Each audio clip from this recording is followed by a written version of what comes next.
예, 이미 좀 많이 지나갔지만 지난 지방선거에서 경기지사에 유승민 후보를 보냈으면은 거의 경기지사까지도 이겨가지고 가장 큰 지자체인 완전한 승리가 됐을 텐데 그것이 안 됐다는 거, 그런 걸 이제 국힘당 측에서 아쉬움을 표시하기도 합니다.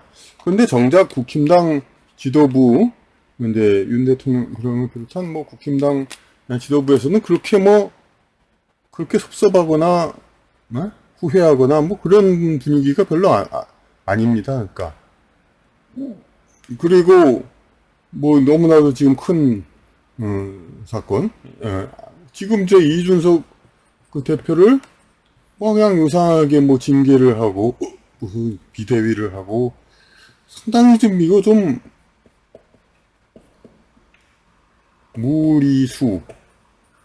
무리수인 느낌이 많습니다.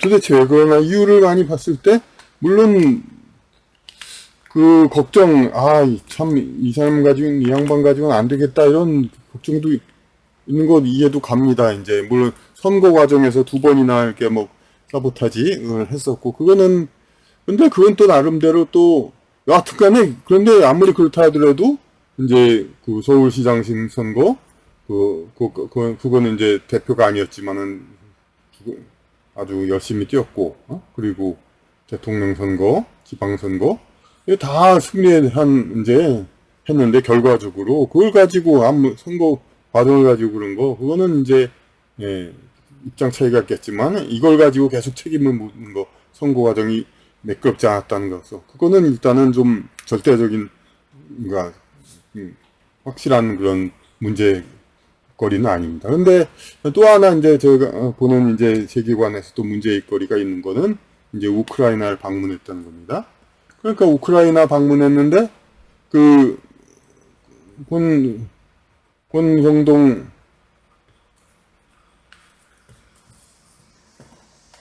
그 원내대표가 이제 지금 가는 거는 좀 적절치 못하다, 신중해야 된다, 그런 얘기를 하니까 뭐라고 답했습니까? 기차는 간다고 했죠? 예? 기차는 간다. 이거는 뭐 개가 짖는다는 얘기죠? 예? 그러니까 그 권성동 대표를 개라고 해서 그랬습니다만은, 우리가 나중에 알게 보니까 이 권성동 대표가 우크라이나 가는 걸 신중히 하라, 이 얘기는 결국 누구의 뜻이 있었냐면은 결국은 저기 윤 대통령의 뜻이죠.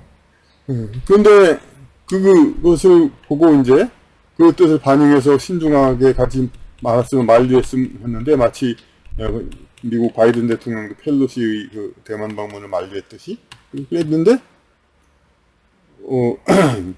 기차는 간다. 이제 저 당시에는 개를 이게 정치 선배이자 연세 아이도 그렇고 그런 이제 권성동 원내대표를 개로 표현한 거에 대해서, 같은 당 사람을 그런 거에 대해서 상당히 무례하다 그런 얘기도 했지만은, 이 개는 결국은 이렇게까지도 연관이 안 될 수가 없죠.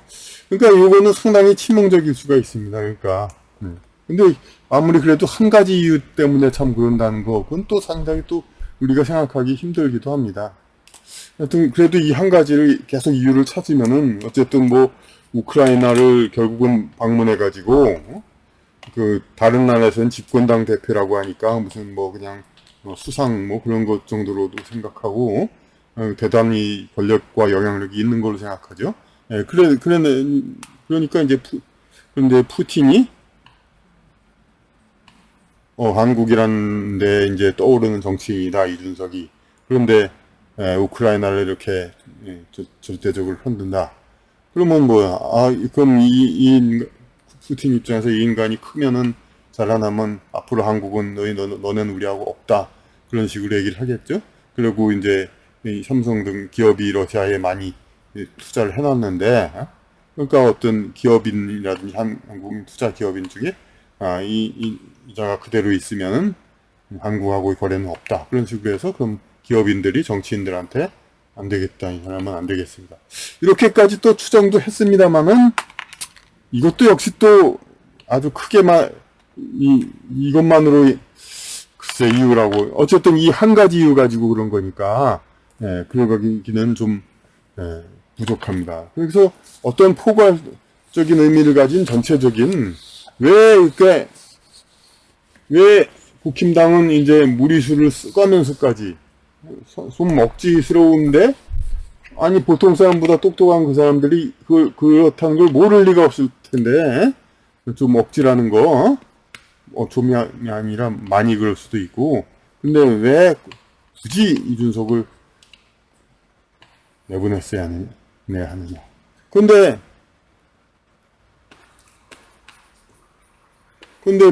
앞서 유승민도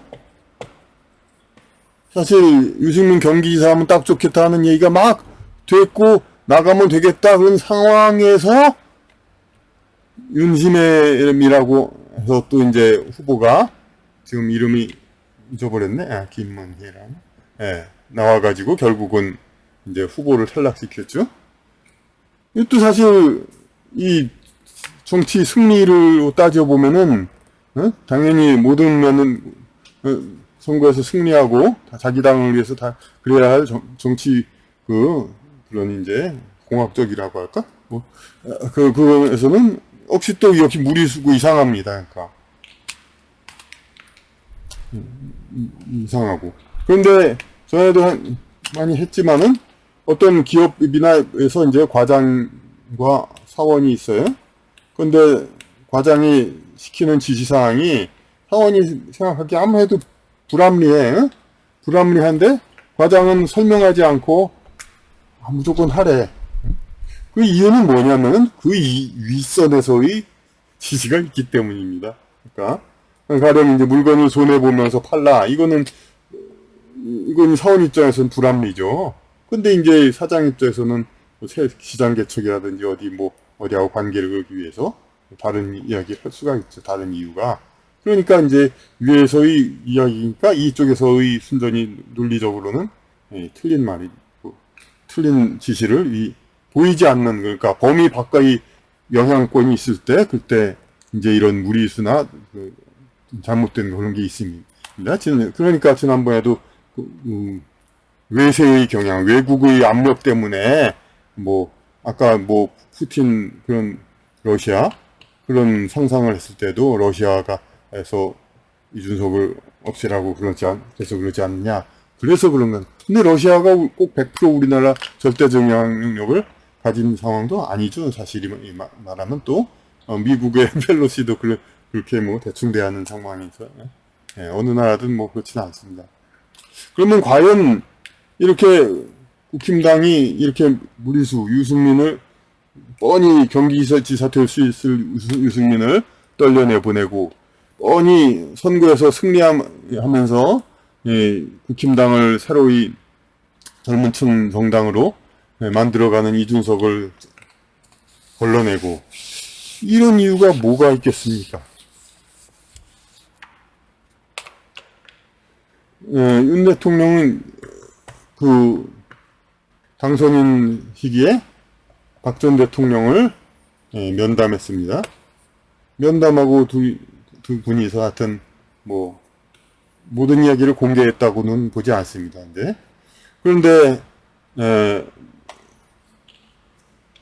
이 양반은 아무리 이제 사법 시스템에서 그렇게 감옥을 복했대지만은 지지자와 그 세력은 계속적으로 있습니다. 그러니까 세력은. 그러니까 그리고 여권에 포함이 되어 있죠. 당연히 지지자 세력은. 그러니까 이른바 진보 보수 정당 보수 계열 쪽에서. 그럼 이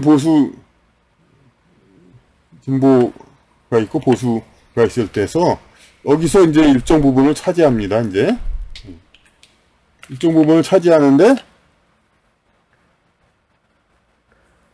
이 윤 대통령 정권이 이제 기반이 약하고 특히 지금처럼 지지율이 형편없고 막 이럴 때 이쪽이 만약 돌아선다면은 그건 참 문제가 있는 겁니다. 그러니까 그런데 어떤 정규재 씨라든지 그런 사람 윤석열을 지지하고 박근혜를 지지하면서 윤석열을 지지하는 것은 이제 나가 죽어라 뭐 그런 식으로 얘기했듯이 바로 이제 가장 직접적인 탄압을 한 이제 그런 장본인인데 어떻게 같이 손을 잡냐 그렇게 생각을 하는데 여하튼간에 근데 둘이서 만났고 서로 잘 인사를 했습니다. 그러니까 둘이 둘이서 얘기를 했습니다. 그런 상태에서 이 박 대통령은 윤석열 정부를 변희재 씨 등이 하는 것처럼 절대 반대해도 전혀 이상할 일이 없습니다. 변희재, 정규재 이런 양반들이 한 절대 반대해도 전혀 이상할 게 없습니다. 그리고 내가 너 때문에 그냥 하면서 그렇게 해도 이상할 게 없습니다. 근데 어쨌든 애초에 시작한 건 탄핵과 이제 그런 거기 때문에 그때의 뭐 어찌 말하면 하수인 뭐 행동대원일 뿐이었고 당시로서는 여러모로 그러니까 뭐 모순이 많죠. 그러니까 윤 대통령 책임이 아니라면은 뭐 그럼 문정권이 시키는 대로 하는 그런 사람의 정권의 하수인에 불과한데 무슨 그런 사람을 정치인을 하냐 뭐 이런 여러 가지 뭐 많습니다만은 여하튼간에 그래도 그냥 대세는 어쩔 수 없이 이렇게 올려놓았습니다. 예? 이 상태에서 그 정권을 유지하려면은 만약에 변희재 씨나 정규재 씨처럼 똑같은 생각으로 절대적으로 반대한다 박근혜 전 대통령이 물론 문 전 대통령도 충분히 그럴 수도 있다는 걸 생각하기가 이제 마음 놓고 사면을 했고 그랬죠. 그런데 지금 솔직히 좀 박사모 정광래 이런 사람들이라든지 누구라든지 이런 활동 전반적으로 일부는 하지만 전반적으로 하지는 않죠. 반대 운동 지금 같은 상황에서 특히나 그러면 아주 치명적이죠. 안 하는 이유가 뭡니까? 안 하는 조건이 뭡니까? 안 하는 조건. 이쪽 박근혜 전 대통령이 윤석열 정권을 반대하지 않는 조건이 뭡니까? 이른바 그게 아니라 얼마나 그러니까 5, 6월 서리빨처럼 원한 배신자들에 대한 원한이 있겠습니까? 그러니까 이 배신자는 완전히 끝까지 찾아가서 처단한다 식으로 정계에 발을 못 붙이게 한다 이거죠. 그러면은 우리 이미 다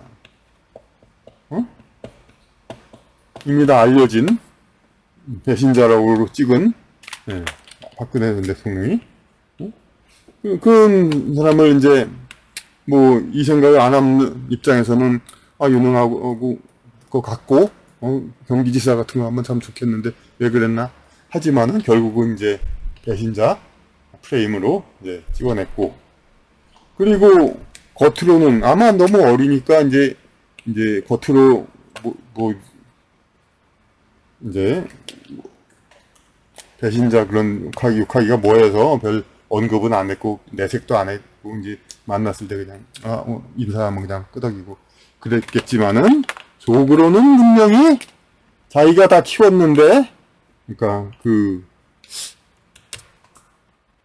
탄핵에 찬성하는. 그런데 사실이 주된 얘기는 아니지만 본 방송의 주제는 아니지만은 먼저도 이제 박근혜 대통령 탄핵 이유는 이제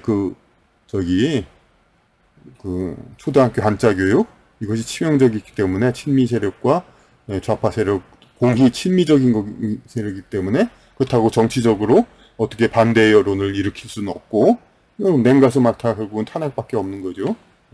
그러니 근데 이 친미주의 우리나라 뭐 다 친미지만은 절대 친미 그 세력으로서는 이게 안 되기 때문에 그러니까 오히려 정치인들 중에서도 이제 친미적인 미국 유학 갔다 왔고 유승민 전 의원은 어떤지 잘 모르겠고 하여튼 그런 세력들이 많이 탄핵에 많이 동조했다는 추측도 합니다. 어떤 논리라든지 탄핵을 해야 할 정치적 정당성이라든지 그런 것도 없이 하여튼 그건 여담이고 본 편에서는 방송 편에서는 국힘당의 이상한 유승민 경기지사 날로 버렸죠. 날로 민주당에 헌납했고, 뻔히 당 잘, 그럭저럭 시끄럽더라도 잘 이끌어가는, 이준석 대표, 무리수를 없앴습니다. 결국은 박근혜 전 대통령의, 예,